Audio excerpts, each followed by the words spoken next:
I would have to say I agree fully with the motion that we need to tackle this issue. And if the assertion that was made by RT is correct, that 1 in 8 quarries across Ireland is operating without planning permission, that is a very serious issue. And furthermore, if local authorities are buying from authorised quarries where they themselves are the planning authority, that also raises very, very serious issues. And I've always had a belief that when you find widespread ignoring of the law, you bring the law into total disrepute.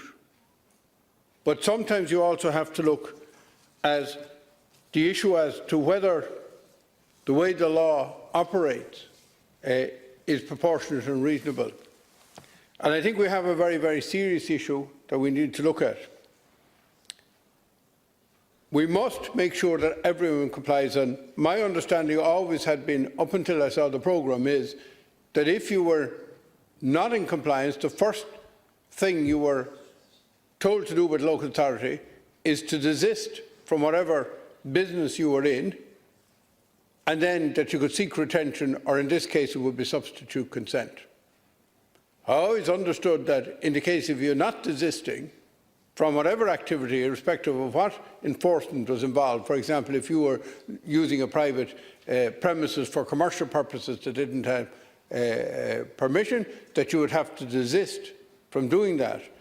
And my understanding was that a local authority would seek a court injunction and restrain you by the order of the court from doing what you were doing. Now, to see that people can go on doing major works consistently seems to me to be a very serious issue. I think we need to develop a much more comprehensive policy in relation to the extractive industry. We want an extractive industry, we want it to be compliant, we want it to be environmentally sensitive. But the other thing I think we have to avoid, or have to look at, is that we make it possible for small quarries to operate in isolated areas, or otherwise what you're going to do is ruin your roads and cause a huge carbon footprint by bringing vast amounts of material over long distances. So we do need to move forward, regularise all of this, make it workable, and then enforce the law fully.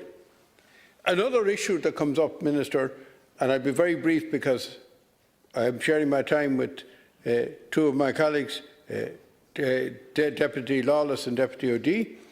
I think we need to look at this whole substitute consent mechanism, particularly when somebody wants to use a disused quarry for some other purpose.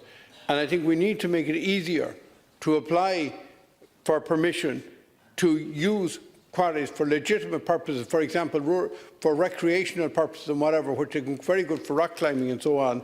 And we need to make that particular process so that we can rehabilitate and reuse quarries that are an eyesore in many cases for productive, legal purposes.